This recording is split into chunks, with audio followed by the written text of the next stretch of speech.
இயற்கையானது இயற்கை விளக்கமாக இருக்கிறது. விலகும் பொழுது இயற்கை உனக்கு தானாகவே ஒளிகாட்டி வழிகாட்டி உனக்கு விளக்க வைக்கும். அப்ப இன்னும் லகுவாகிறதுக்காக சில அடுத்தடுத்த விதிகள் எல்லாம் கொடுத்தாங்க. 10 பொருத்தம் பார்ப்பது அப்படிங்கிறது தான் இன்னைக்கு நாட்டில் நடைமுறையில இருக்கக்கூடிய ஒண்ணு. இதற்கு மேல் கண்டாந்த நட்சத்திரங்கள், கண்டாந்த பாகைகள், இவற்றில் இருக்கக்கூடிய கிரகங்கள். ஆனா இது பெண்களுடைய ஜாதகத்தில் இருந்து தொடங்கப்படுகிறது அப்படிங்கிறது நாங்க நிறைய சேர்த்து இருக்கிறோமே, நல்லா இருக்கிறோமே அப்படின்னு சொல்றாங்கல்ல. அது இயற்கையினால அவங்க தப்பிச்சுக்கிட்டாங்க. அல்லது ராகு கேதுவுடன் நிழல் கிரகங்களோடு கூடி நிழல் கிரக சாரத்தில் இருப்பாரேயானால் 3வது நட்சத்திரத்தில்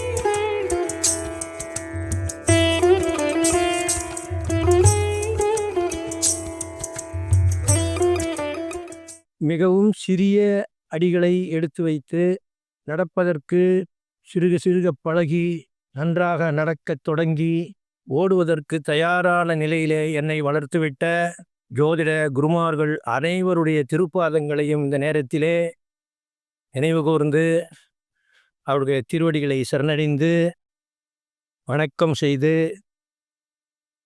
இந்த உரையை தொடங்குகிறேன். நான் ஏராளமான குருநாதர்களிடத்திலே படித்திருக்கிறேன்.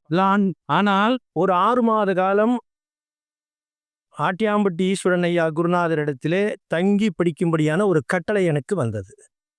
அந்த நேரத்திலே அவருடன் நான் கூட இருந்திருக்கிறேன்.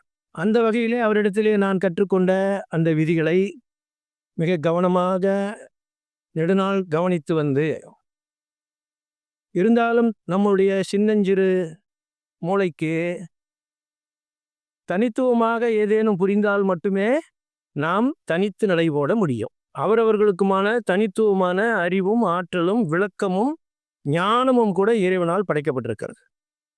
ஒருவரை காப்பி அடித்து இன்னொருவர் வாழ முடியாது. அவரை போல பேச முடியாது. அவரை போல பலன் சொல்லவும் முடியாது. அதுபோல அவரவர்களுக்குமான தனித்துவமான ஒரு நடை இருக்கிறது. யாரும் இன்னொருவராக மாற முடிவதில்லை. இன்னொருவராக நானும் மாற முடிவதில்லை.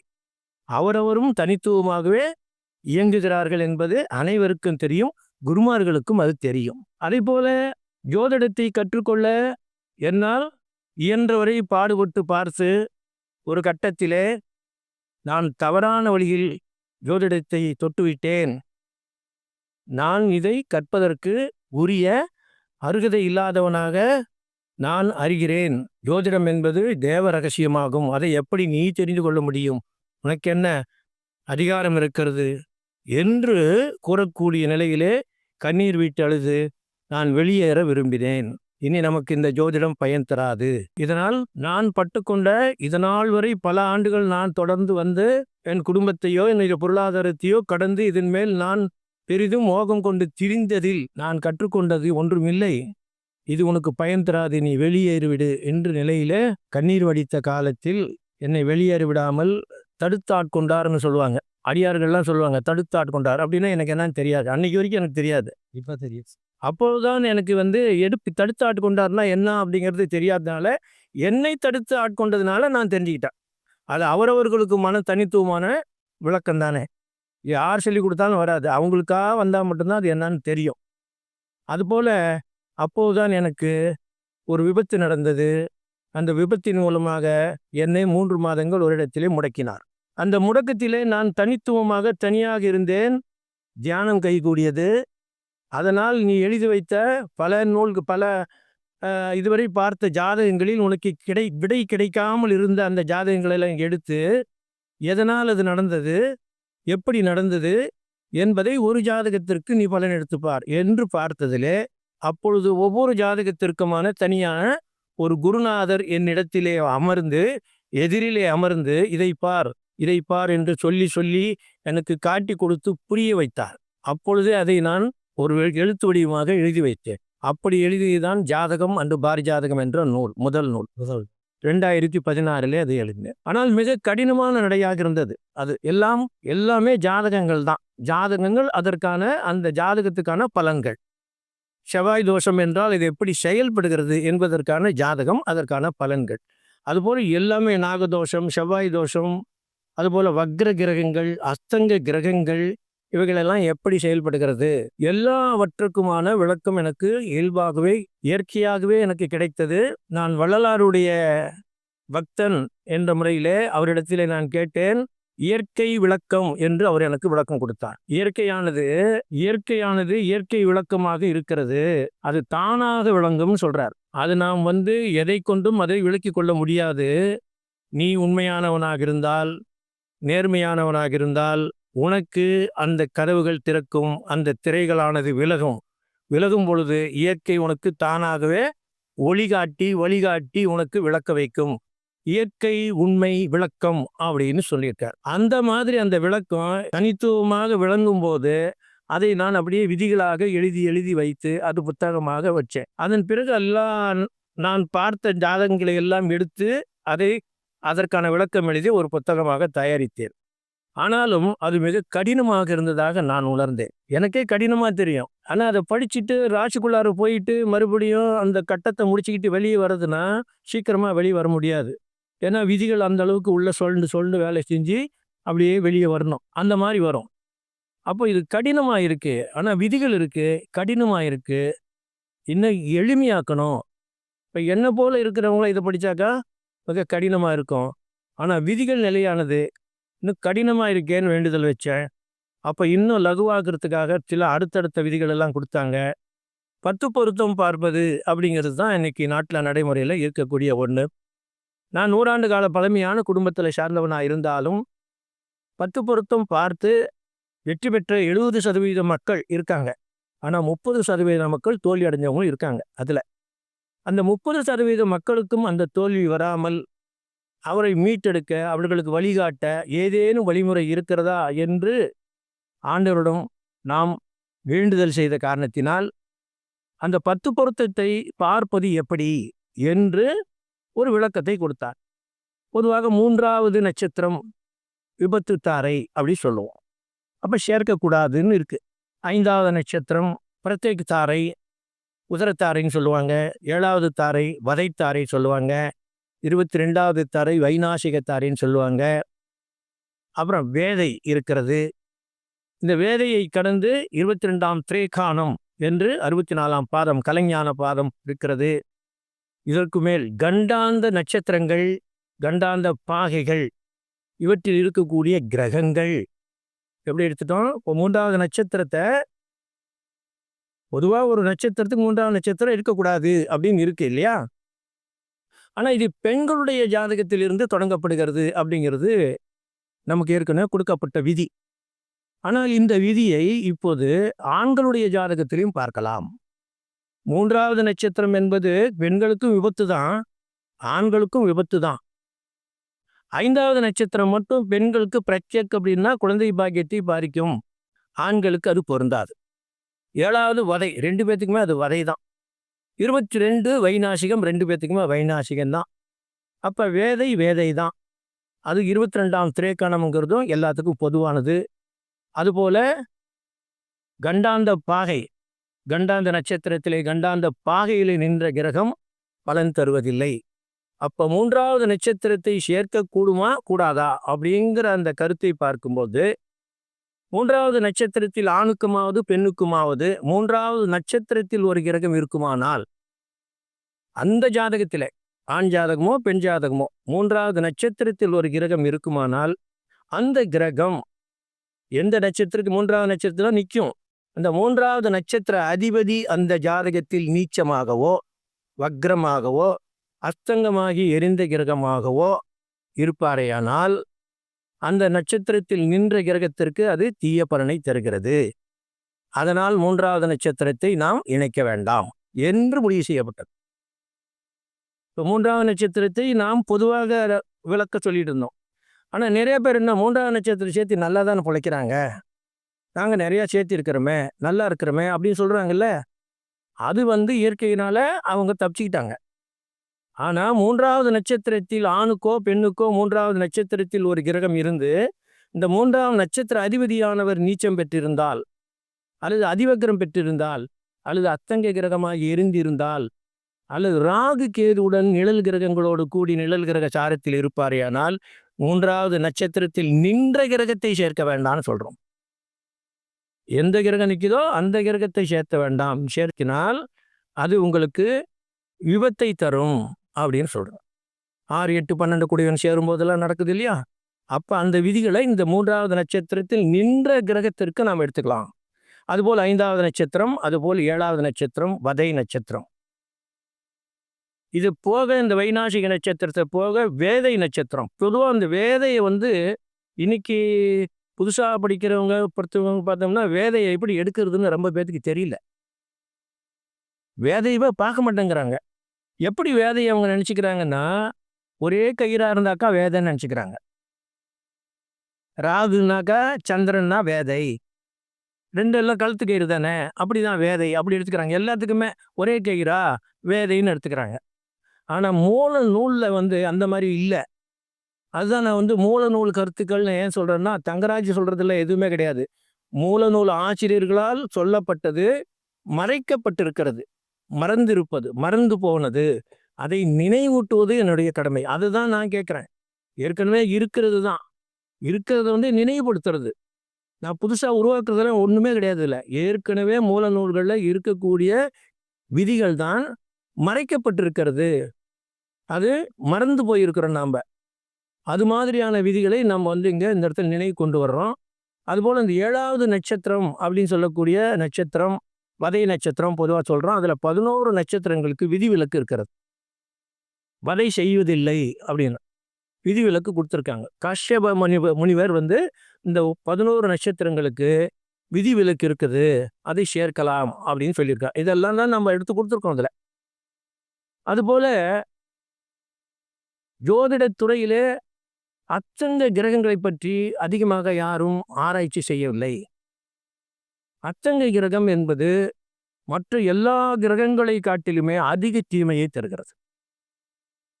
அத்தங்கமாகி எரிந்த கிரகம். அத்தங்கத்தில் 5, 6 நிலை இருக்கு. அதில் எரிந்த நிலைன்னு ஒன்று வருது. ஒரு பாதத்தில் இருக்கும் பொழுது, ஒரு டிகிரியில் இருக்கும் பொழுது, 6 டிகிரிக்குள்ளார இருக்கும்போது எரிந்த நிலைன்னு வருது. அது மாதிரி எரிந்த நிலை அடையக்கூடிய கிரகம் தன்னுடைய ஜீவ பயண விதியிலே, ஜீவ பயணம், அதாவது ஜோதிடம் 2 பிரிவுகளாக இயங்குது.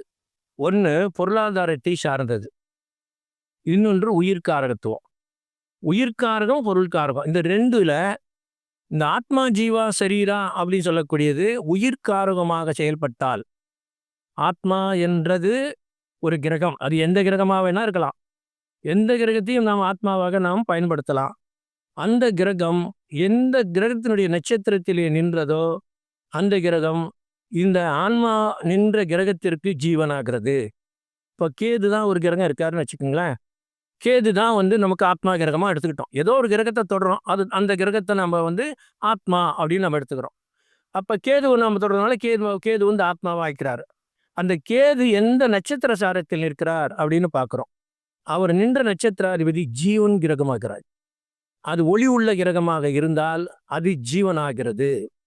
அந்த ஒளி உள்ள கிரகம் இன்னொரு நட்சத்திரத்தில் நிற்கும் இல்லையா, அந்த நட்சத்திராதிபதி கேதுவுக்கு சரீரமாகிறார். அப்ப கேது நின்ற நட்சத்திராதிபதி கேதுவுக்கு ஜீவா, அந்த ஜீவா கிரகம் நின்ற நட்சத்திராதிபதி கேதுவுக்கு சரீரா. அப்ப 2வது மத்தியில் ஒரு கிரகம் நிற்க, அதுக்கு அது ஜீவன், இப்படி மாறும். அப்ப ஆத்மா ஜீவா சரீரா. அப்போ ஒரு கிரகமானது ஒரு ஜீவ கிரகமாகவும் இன்னொரு கிரகமும் ஒளி உள்ள கிரகமாக இருந்து, ஜீவா சரீரா 2ம் ஒளி உள்ள கிரகமாக இருந்து ஒற்றைப்படை பாவத்தில் 1, 3, 5, 7, 9, 11 ஒற்றைப்படை பாவத்தில் இருக்குமானால் அது உயிர்காரகமாக செயல்படுகிறது. அப்போ உயிர் தத்துவம் அங்கே வேலை செய்யுது. அன்பும் பாசத்தையும் அது வளர்க்கிறது, உறவுகளை வளர்க்கிறது, வசியமாகிறது, ஒன்றுக்கொன்று வசியமாகிறது, பிரிந்து போக முடியாமல் தொடர்பை ஏற்படுத்துகிறது. இப்படிக்கு இல்லாமல் அஸ்வினி நட்சத்திரத்தை அதே மறுபடி அஸ்வினி எடுத்துக்கிட்டு அது ஒரு நட்சத்திரத்தில் நிற்க, இப்போ சூரியனுடைய நட்சத்திரத்தில் நிற்கிது, மேசராசியில் சூரியன் கிருத்திகை நட்சத்திரத்தில் கேது நிற்கிறாரு, ஐப்பசி மாசத்தில் பிறந்த ஜாதகம், சூரியன் நீச்சத்தில் இருப்பார். கேது நின்ற நட்சத்திராதிபதி சூரியன் ஐப்பசி மாசத்தில் பிறந்ததால் நீச்சத்தில் இருப்பார்.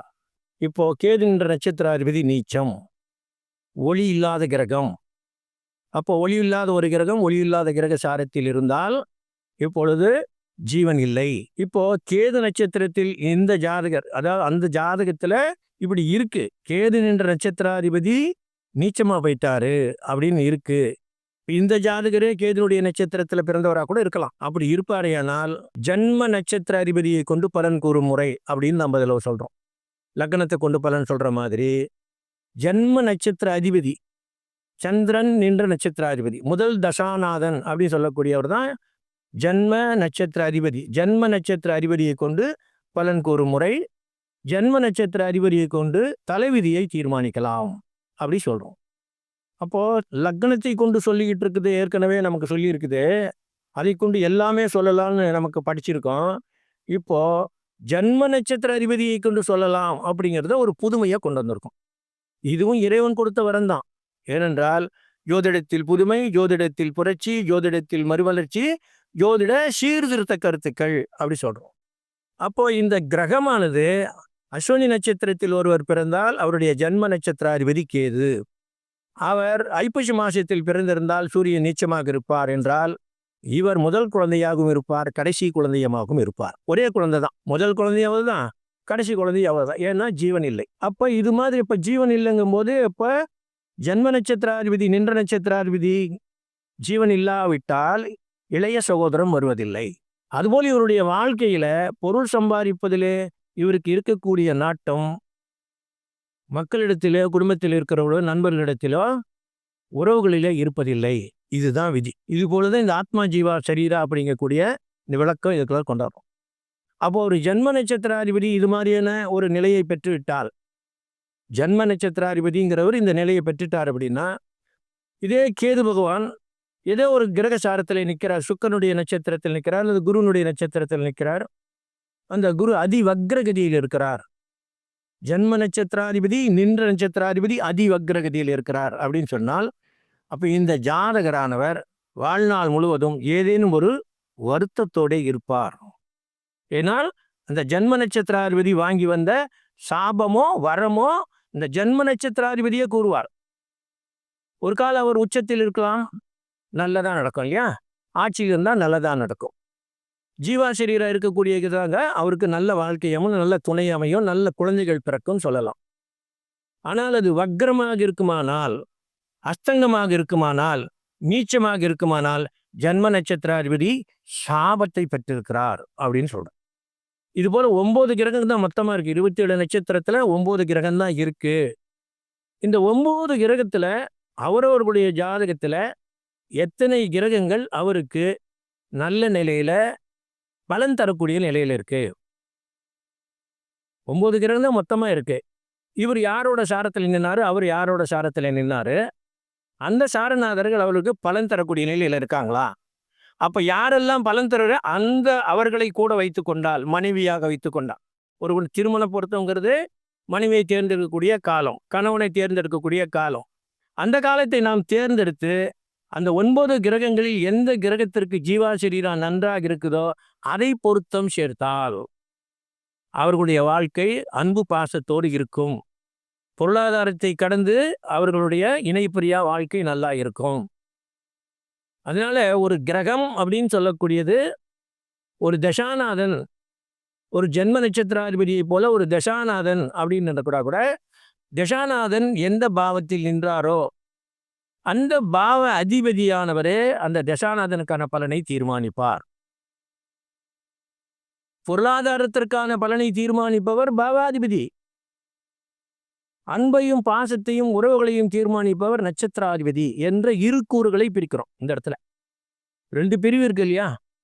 இப்போ 2 பிரிவு எப்படி செயல்படுது? உயிர்காரகம் எப்படி செயல்படுது, பொருள்காரகம் எப்படி செயல்படுகிறது, அந்த பிரிவு தான் இதில் நம்ம காட்டுறோம். ஏன்னா திருமண பொருத்தமாக வர்றதுனால இதில் உயிர்காரகம் மட்டும் ரொம்ப பார்க்க வேண்டியது இருக்குது. ஏன்னா உயிர்காரகம் செயல்படலைனாக்கா கணவன் மனைவி பிரிஞ்சிடுறாங்க, குழந்தை பாக்கியம் இல்லாமல் போகுது.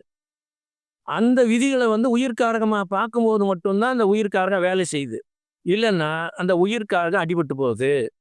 அப்போ பொருள்காரகம் வேலை செய்யுது. ஒரே கிரகம்தான் பொருளை அள்ளி கொடுக்கும், வியாபாரத்தை கொடுக்கும், எல்லாத்தையும் கொடுத்துட்டே இருக்கும், ஆனால் அன்பையும் பாசத்தையும் தராது. இந்த 2க்கும் வித்தியாசம் என்ன இருக்குது அப்படின்னா, அப்போ உயிர்காரகம் எப்படி செயல்படுது?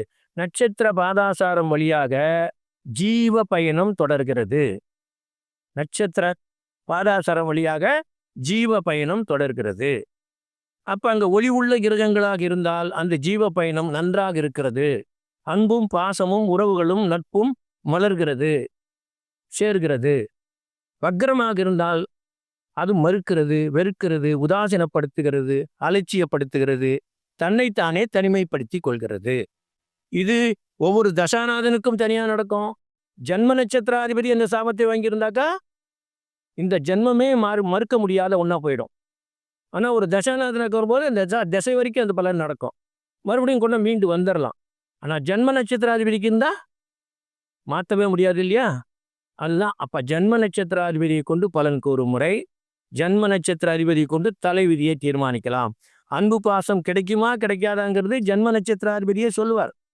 ஒரு கால் அவருக்கு பொருளாதாரமும் நல்லா இருந்து உயிர்காரமும் நல்லா இருந்துச்சுன்னா ரெண்டுமே நல்லா இருக்கும். ஒன்று இருந்து ஒன்று இல்லாமல் போகலாம். சில ஜாதகர்களுக்கு ரெண்டுமே கூட இல்லாமல் போகும். இதெல்லாம் ஜன்ம நட்சத்திர அதிபதியை கொண்டு பலன் கூற முடியும் அப்படிங்கிறத இறைவன் கொடுத்த அறிவு, அவருடைய அந்த அனுமதியினால் குருமார்களுடைய திருவடிகளை சரணடைந்து கிடைத்த இந்த விளக்கத்தை இதிலே பதிவு செய்திருக்கேன். இது எனக்கு சொந்தமானதல்ல, இது உலகாருக்கு சொந்தமானது, இது ஜோதிட துறைக்கு சொந்தமானது. எனவே இதை கொண்டு போய் சேர்க்க வேண்டிய கடமையும் பொறுப்பும் எனக்கு இருக்கிறது என்று கட்டளையிட்டதனால் என்னுடைய கடமையை நான் தொடர்ந்து செய்துகிட்டே இருக்கேன். எல்லா குருமார்களும் என்னை ஆதரிக்கிறார்கள், இனியும் ஆதரிப்பார்கள் என முழுமையாக நம்புகிறேன். இவ்வளவு சிறப்பாக இந்த எல்லாவற்றையும் செய்து கொடுக்கக்கூடிய நமது வெண்மர் அகாடமி நிறுவனர் அசோகன் ஐயா அவர்களுக்கும், நம்ம குருமார்களாகிய நமது ஆட்டியாம்பட்டி ஈஸ்வரன் ஐயா அவர்களுக்கும், பொன்னியா சுவாமி அவர்களுக்கும், ஐயா தங்கபாண்டியன் ஐயா அவர்களுக்கும் அவருடைய திருவடிகளை முழுமையாக உண்மையாக சரணடைந்து எனது வணக்கத்தை தெரிவித்து கொண்டு அவர்களை தொடருமாறு கேட்டுக்கொள்கிறேன்.